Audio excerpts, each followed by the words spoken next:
Hello, everybody. Thanks for joining me again this morning. I hope you enjoyed last night's reading of the first couple of chapters of Genesis in the Bible. So we're going to just continue today. We are going to move on to the next couple of chapters in this book. We're going to get to page 8 of my adorable Bible that is 100% falling apart because it's 14 years old. And we're going to see what happens. So when we left off yesterday, last night, God had just created the universe. So, just a small thing like that. And he had just created man and woman. And they are now, he ships them and they're together. And we're going to find out what they get up to. So, what if you were the only two people on earth, maybe you and your partner or your best friend, what would you guys do? We're going to find out what Adam and Eve do. So, chapter 3, the first sin. Oh, well then, doesn't look like it's going to be anything good. Let's find out. The snake was sneakier than any of the other wild animals that the Lord God had made.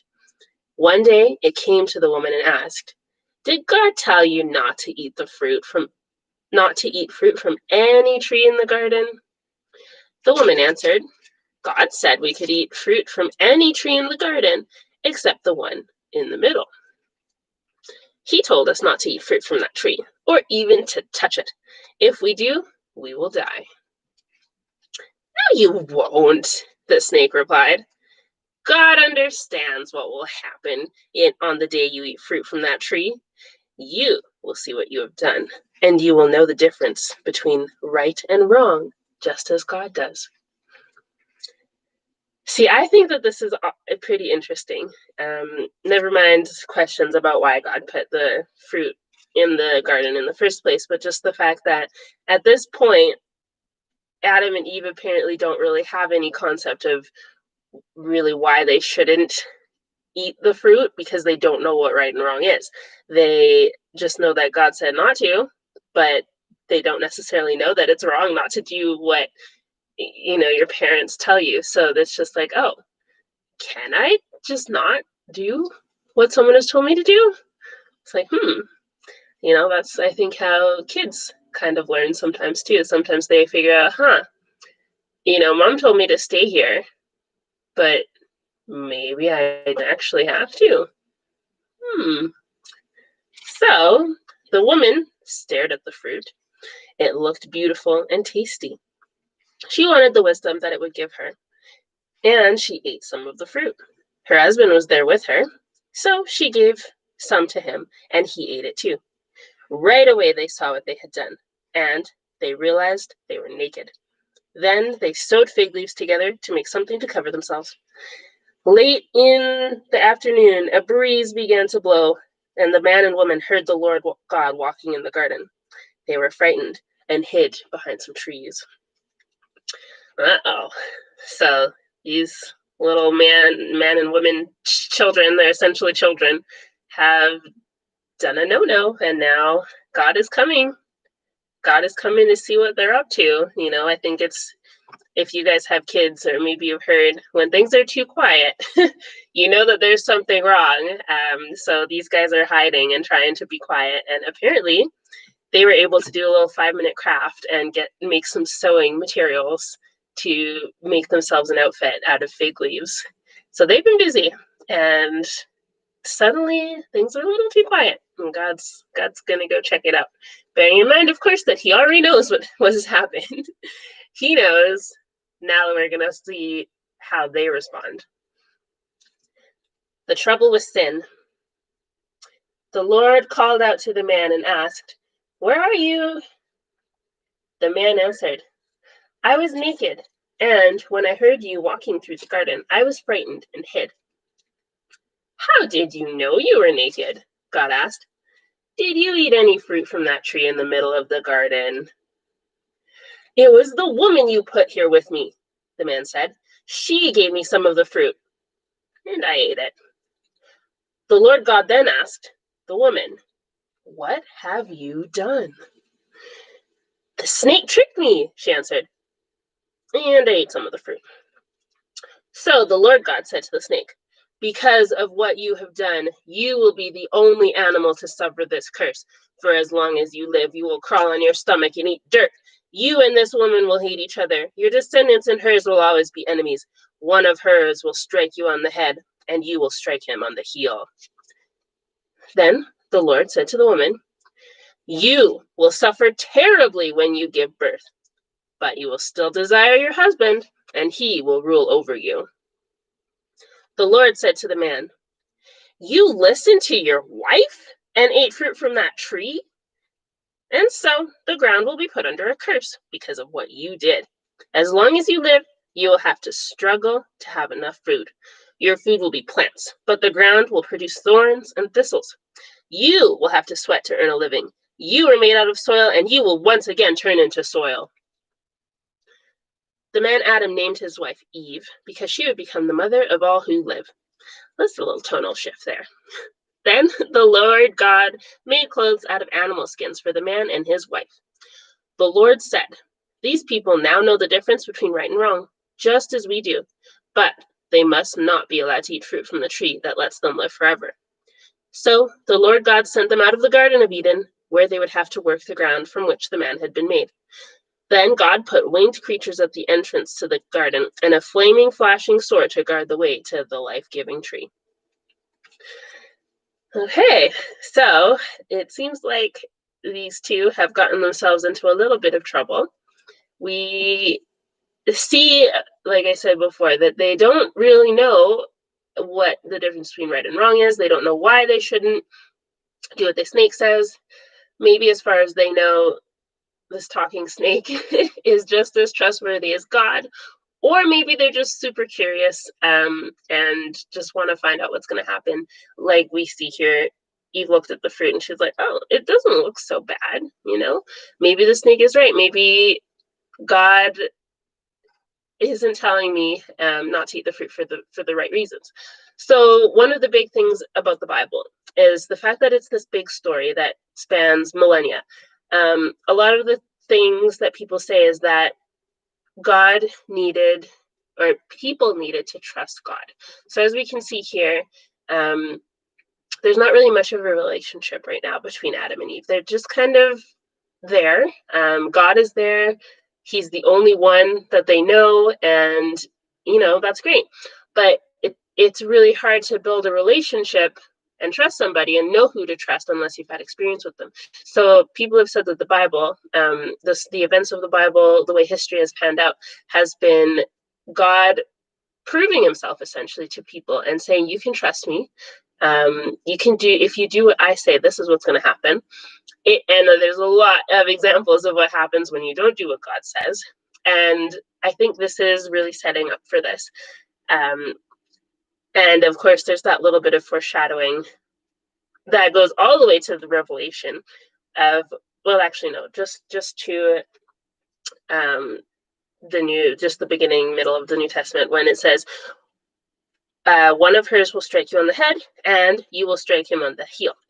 So of course that's referring to Satan, and the fact that one of Eve's descendants, we're going to find out who later, in probably a few months, is going to strike him on the head. So of course, if you know about snakes, they're pretty small, right? So if you were to strike a snake on the head, it probably wouldn't turn out too well for the snake. But of course, if a snake strikes you on the heel, depending on what kind of snake it is, it's probably not going to be that bad. If it's poisonous, it's definitely more likely that you'll be able to do something about it, versus if someone comes and steps on your head. It's easier to deal with something biting you in the heel. So this is kind of a curse that shows to Satan, who in this way has taken the form of a snake, that you may think you got away with this, but you're not going to. And I don't know whether God is actually talking about all snakes in this story, but obviously it is talking directly to Satan. He's the only one that's going to suffer this curse. He's always going to be crawling on the ground. He's never going to be able to rise up to the level of humans. He's always only going to be able to bite them on the heel. And I think that's really, really interesting. And of course, there's this whole little blame game that they do. which again, I always find this so funny. I always think of children when I read the Bible, but this whole thing where God is like, where are you? Which, as a parent, or if you've ever babysat kids, you know where the kids are, but you still ask, because I don't even know why. It's just what you say. Maybe just to give them a little bit of a warning that you're looking for them, just to not scare them too badly. But God knows where they are. We know where our kids are usually when they're hiding. So I think that's kind of cute insofar as the downfall of humanity can be cute. And yeah, so God kicks them out of the garden. They have to be sent away. They can't be allowed to eat the fruit from the tree that will give them life forever, because now that humans are not necessarily going to listen to God, they're going to do their own thing. They're going to maybe listen to Satan more. And of course, Satan has really, really bad designs on creation. They can't be allowed to live forever. That is literally going to be hell on earth if people like that are going to be able to live forever. So God cuts them off. And as you might remember from yesterday, God had said, let's see if I can find it. Yeah, so in Genesis chapter 2, verse 15, the Lord God put the man in the Garden of Eden to take care of it and to look after it. But the Lord told him, you may eat fruit from any tree in the garden, except the one that has the power to let you know the difference between right and wrong. If you eat any fruit from that tree, you will die before the day is over. And so what I find interesting is they eat from the tree and the day is over and they're not technically dead. But some people have pointed out that what has happened is a spiritual death. It's the death of the relationship between God and his creation.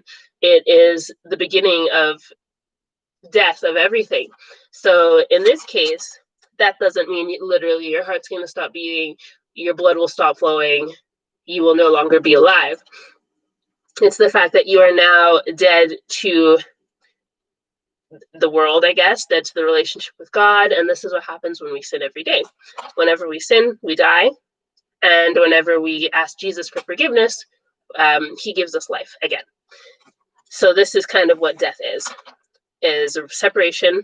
And that's the thing. They were sent away. They can't come back. They're separated from paradise. So in a way, that's death. And because that is what happens when we die. We are separated from the life that we know, and we have to go into a different sort of life. That's literally all death is, and that's what has happened here before the day is over, as God had said. Okay, so things are not looking good. Humanity is really not off to a great start. Let's find out what happens now. Oh, okay. Cain murders Abel. This is Genesis chapter 4. It doesn't look like things are going to be getting better anytime soon. So chapter 4, Adam and Eve had a son. Then Eve said, I'll name him Cain because I got him with the help of the Lord. So God is able to be a midwife and help, because this is the first human that's being born. That would be really scary for everyone involved. So it's really great that God was able to be there and help. Later, she had another son and named him Abel. Abel became a sheep farmer, but Cain farmed the land. One day, Cain gave part of his harvest to the Lord, and Abel also gave an offering to the Lord. He killed the firstborn lamb from one of his sheep and gave the Lord the best parts of it. The Lord was pleased with Abel and his offering, but not with Cain and his offering. This made Cain so angry that he could not hide his feelings. The Lord said to Cain, What's wrong with you? Why do you have such an angry look on your face? If you had done the right thing, you would be smiling. But you did the wrong thing, and now sin is waiting to attack you like a lion. Sin wants to destroy you, but don't let it. Cain said to his brother Abel, Let's go for a walk. What do you think? What kind of walk do you think this is going to be? Just a nice evening stroll? Let's find out. And when they were out in a field, Cain killed him. Afterwards, the Lord asked Cain, Where is Abel? How should I know? He answered. Am I supposed to look after my brother? Then the Lord said, Why have you done this terrible thing? You killed your own brother, and his blood flowed onto the ground. Now his blood is calling out for me to punish you, and so I'll put you under a curse. Because you killed Abel and made his blood run out on the ground, you will never be able to farm the land again. If you try to farm the land, it won't produce anything for you. From now on, you'll be without a home, and you'll spend the rest of your life wandering from place to place. This punishment is too hard, Cain said. You're making me leave my home and live far from you. I will have to wander without a home, and just anyone could kill me. No, the Lord answered. Anyone who kills you will be punished 7 times worse than I am punishing you. So the Lord put a mark on Cain to warn everyone not to kill him. But Cain had to go far from the Lord and live in the land of wandering, which is east of Eden. Oh, man. So the third human in the world didn't really do any better than the first two, and has actually made things a whole lot worse.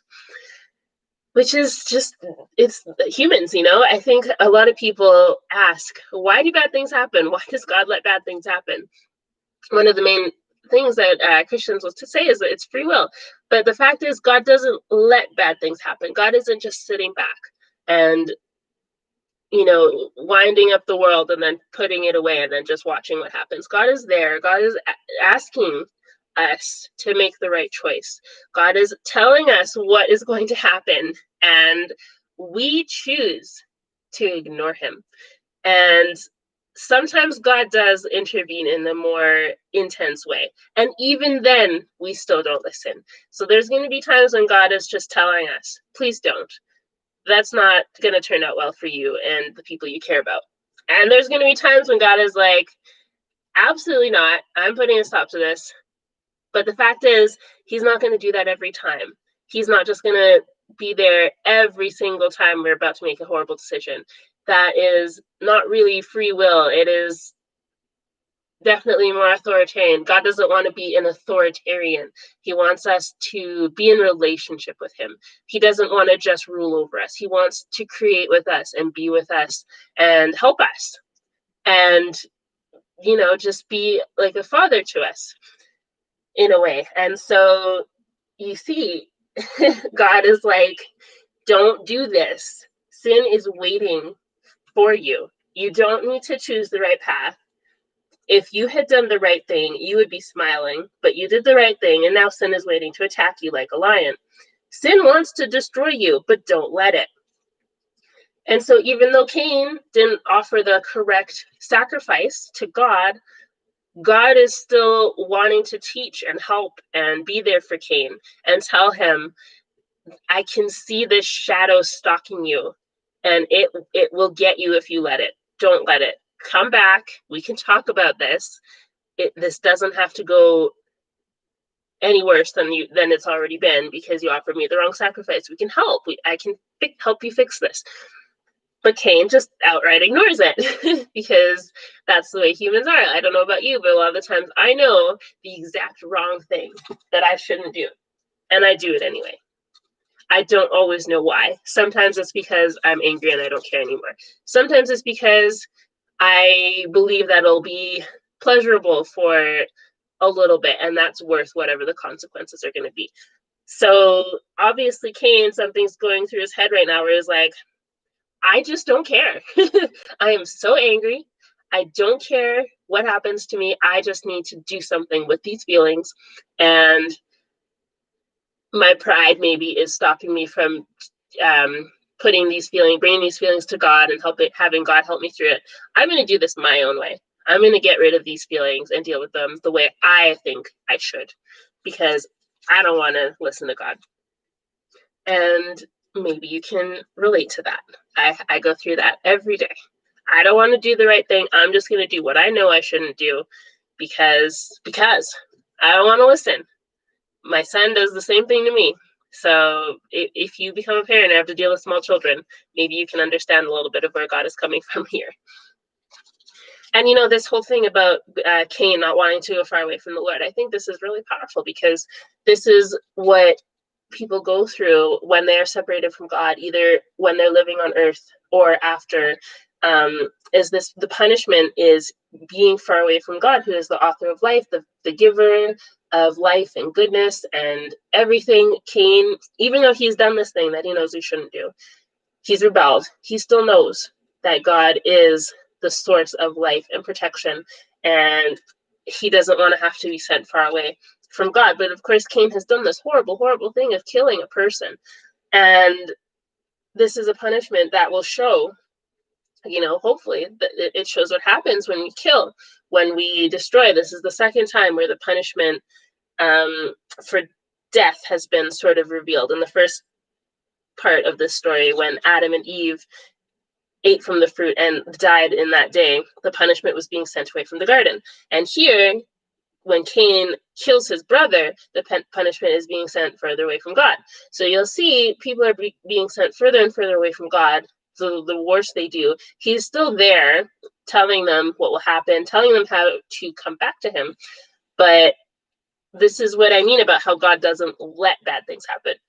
He tells you what the right thing is. He tells you what could happen if you don't listen. And then when you do your own thing anyway, he punishes you, or punishes me, or whoever it is. He doesn't just let it happen. God gives us free choice, but he doesn't let us get away with things when it's hurtful to him or others or ourselves.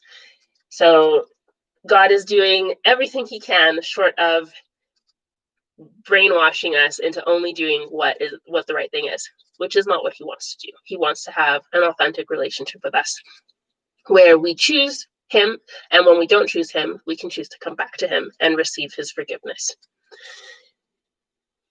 Okay, so more and more people. Later, Cain and his wife had a son, and they named him Enoch. At the time, Cain was building a town, so he named it Enoch after his son. Then Enoch had a son named Irad, who had a son named Mehujael, who had a son named Methushael, who had a son named Lamech. And again, just like yesterday, I am probably not pronouncing any of these properly. Lamech married Ada, then Zillah. Lamech and Ada had two sons, Jabal and Jubal. Their son Jabal was the first to live in tents and raise sheep and goats. Jubal was the first to play harps and flutes. Lamech and Zillah had a son named Tubal. Tubal Cain, who made tools out of bronze and iron. They also had a daughter whose name was Naamah.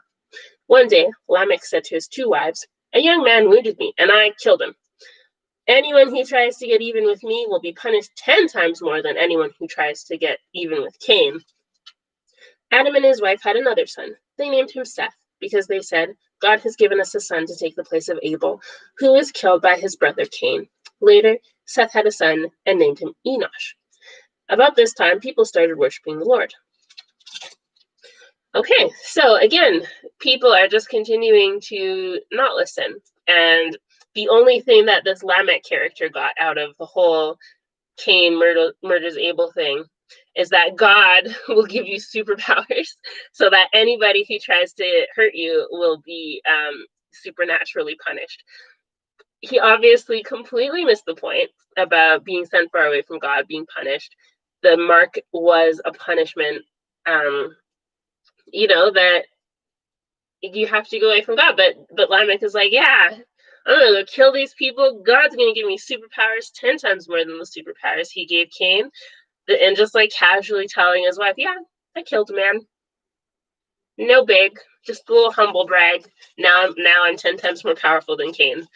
So we can see how people start to get power hungry with sin and believing that, well, maybe people don't necessarily always go out and believe that God's going to give them superpowers when they do wrong, but definitely they're starting to feel this power that sin can give you of being able to hurt people, and being able to get people to do what you want. And I guess that gives people security. When I know that I can control what's going on, that gives me security. And so maybe this is a little bit of what Lamech is feeling as well. Okay, chapter 5. Descendants of Adam. God created men and women to be like himself. He gave them his blessing and called them human beings. This is a list of the descendants of Adam, the first man. When Adam was 100, and 30, he had a son who was just like him, and he named him Seth. Adam had more children and died at the age of 930. Wow. When Seth was 105, he had a son named Enoch. Seth had more children and died at the age of 912. When Enoch was 90, he had a son named Kenan. Now, not Kenan Thompson. Enoch had more children and died at the age of 905. When Kenan was 70, he had a son named Mahalalel. Kenan had more children and died at the age of 910. When Mahalalel was 65, he had a son named Jared. Just all these famous people keep coming to my mind. Not Jared Kushner. Mahalalel had more children and died at the age of 895. When Jared was 162, he had a son named Enoch. Jared had more children and died at the age of 962. When Enoch was 65, he had a son named Methuselah, and during the next 300 years, he had more children. Enoch truly loved God, and God took him away at the age of 365. So this, I think, might have been, and I don't know, I've never really studied the Bible formally, but I've had it heard that by saying that Enoch, or God took Enoch away, this is kind of like the first time God took somebody in body to heaven or paradise or wherever. This happens a few more times in the Bible. Not everyone dies. Like, not everyone's body dies on earth. Sometimes God will take someone's body away. And I've heard someone say that this is the first time maybe that this has happened.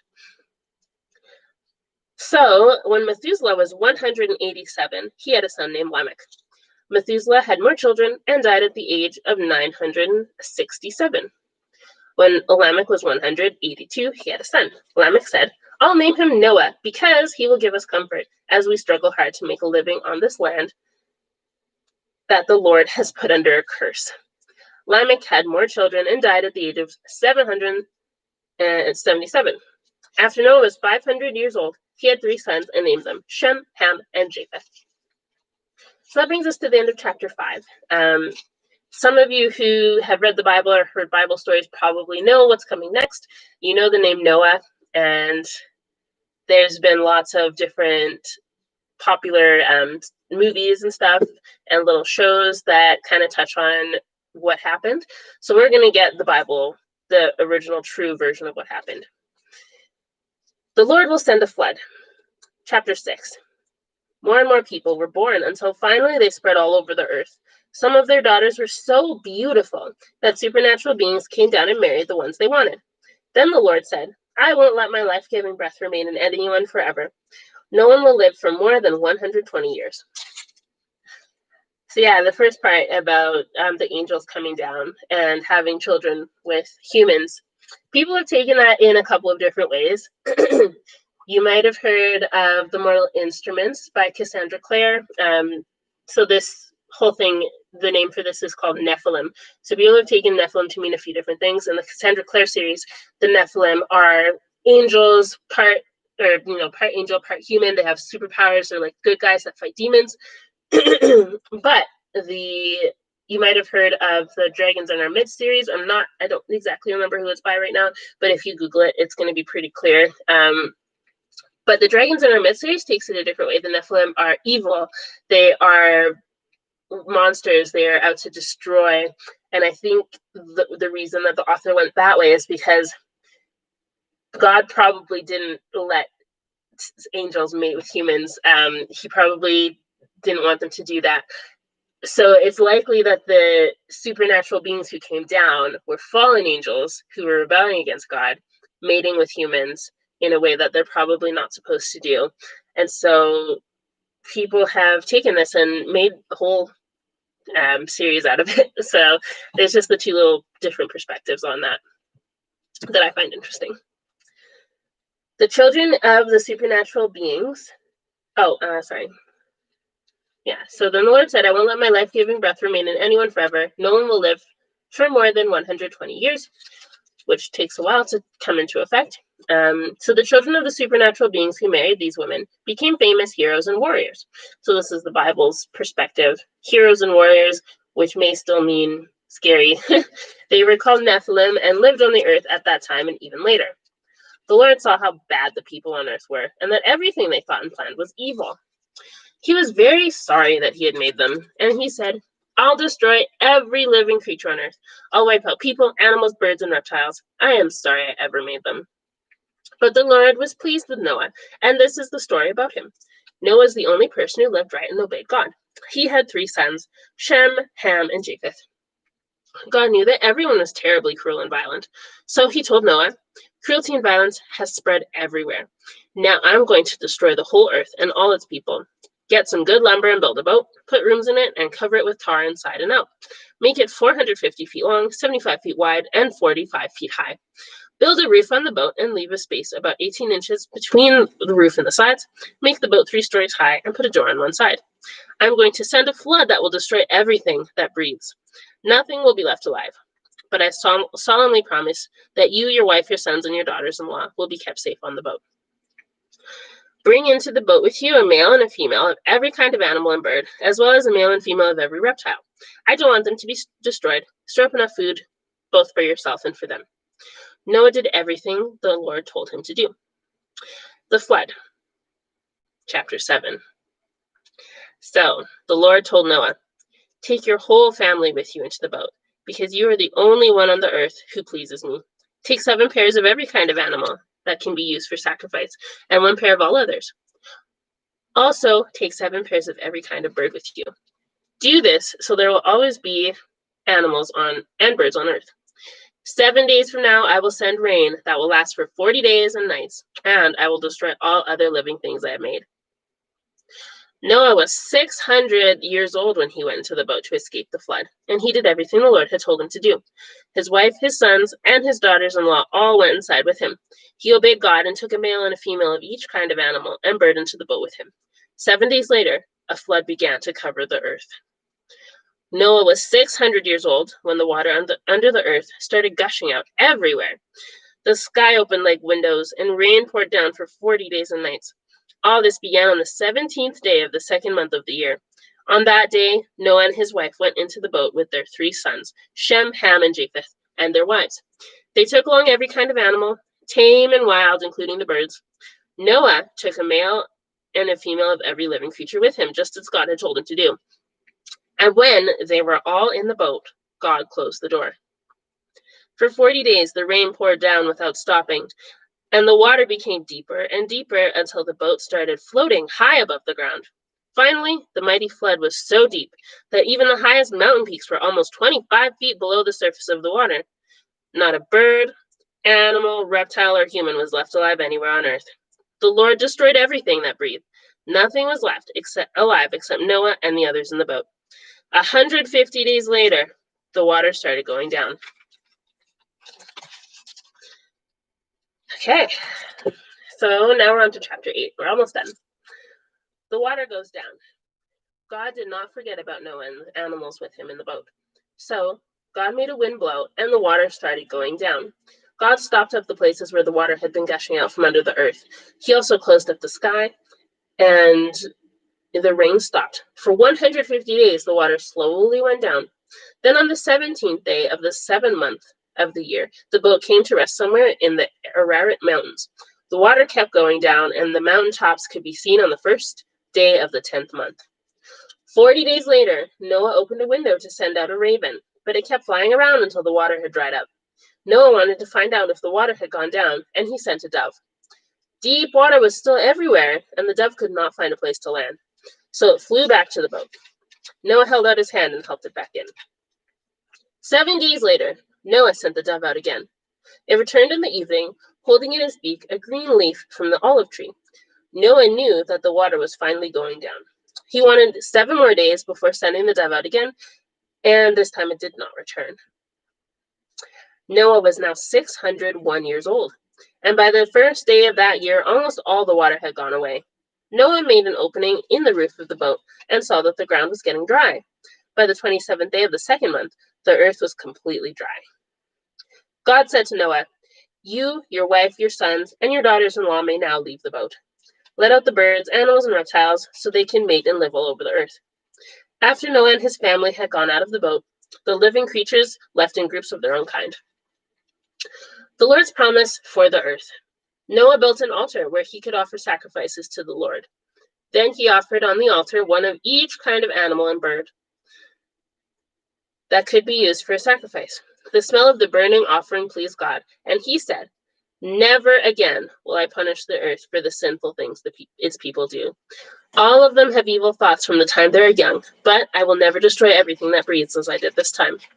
As long as the earth remains, there will be planting and harvest, cold and heat, winter and summer, day and night." And that is the end of chapter 8. This reading went a lot longer than yesterday, a lot longer than I planned. There was a couple of extra pages as well. But we are done day 2. We have witnessed the first mass tragedy on earth, where God sends a flood to completely destroy everything on earth. And he saves just a few people. He saves Noah, his sons, his wife, and his daughters-in-law. And that's it. And a few animals on the boat. And everyone else gets swept away in the flood. Everyone else is killed. Everything else is destroyed. Which is just, again, like I said, when we ask why does God let bad things happen, he is a just God. He will warn you and he will tell you what will happen, and then he's gonna do it. And people like to test that, in demons and the devil likes to test that, but in the end, God knows what's going to happen. He already has a plan for every horrible thing that people are ever going to do. And when you're sitting there wishing for somebody to be punished, somebody horrible, like some of these horrible politicians or evil murderers and serial killers that we have in the world, just that rage that you feel, God feels it too. And he knows that we're all his children, but also the fact that we're adults. So God is not above removing us from this world to protect others. And he does that sometimes. Sometimes he does let people live and go on doing evil. As you can see in the story of Noah's Ark, God did let people continue to live their lives. It doesn't say specifically, but from what we read in the first few chapters, he was probably telling the people, that they had started worshiping the Lord by then. He probably told them how to live. He told them what to do. The only person who received that message was Noah, who, as we'll see later, is still not even a perfect person. But Noah is the only person who receives this message, listens, and trusts God. And that's really all it takes. And, these people are precious to God. He's not necessarily going to instantly kill them because of what they do. He's going to try to bring them back. I don't remember exactly which verse it is, but later in the Bible it says God does not want one single person to be lost. God will do what he can. He loves us. He created us because he wants a relationship with us. He knew from the beginning what was going to happen, but he still did it despite the heartache and the pain, because he knows what's coming, which we'll see at the very end of the year. Hopefully I can keep this up for a year, but if not, definitely go read the story on your own. God has this dream in his heart of paradise and heaven after all this pain, which can only be paradise and heaven if we choose it. Because again, when we die, we're still going to have our free will. The only difference is there's not going to be that influence of evil, and we will know. Some of us, who have been able to live our lives, will know what the consequences are, and will know that we love God on our own. And that is what truly makes paradise. It's not about having these robots who only do right. So, wow, again, very, very long. Hopefully tomorrow isn't that long. I have a lot to say on the Bible. I love thinking about things and talking about things and learning. So hopefully this was enjoyable. Again, if this is your first time reading the Bible, I hope you enjoyed it. We're going to hopefully continue, but again, if I miss a day, please go read it on your own. It's very interesting. No matter what your religion is, it's a very interesting book. And when you read it from front to back, it's a lot easier to wrap your mind around the whole salvation story and why giving your heart to Jesus is really just the most amazing thing that you can do. It reverses a lot of the evil and damage that has been done, and God can cleanse you in that way from all the things that are hurting you in your life. Not to say that you won't have trouble, but you'll have that relationship with God to carry you through. So, wow, again, very, very long. Hopefully tomorrow isn't that long. I have a lot to say on the Bible. I love thinking about things and talking about things and learning. So hopefully this was enjoyable. Again, if I miss a day, please go read it on your own. It's very interesting. No matter what your religion is, it's very interesting book. And when you read it from front to back, it's a lot easier to wrap your mind around the whole salvation story and why God can cleanse you in that way from all the things that are hurting you in your life. Not to say that you won't have trouble, but you'll have that relationship with God to carry you through. So I hope that all of you have a wonderful, fantastic day, and we'll hopefully see you tomorrow.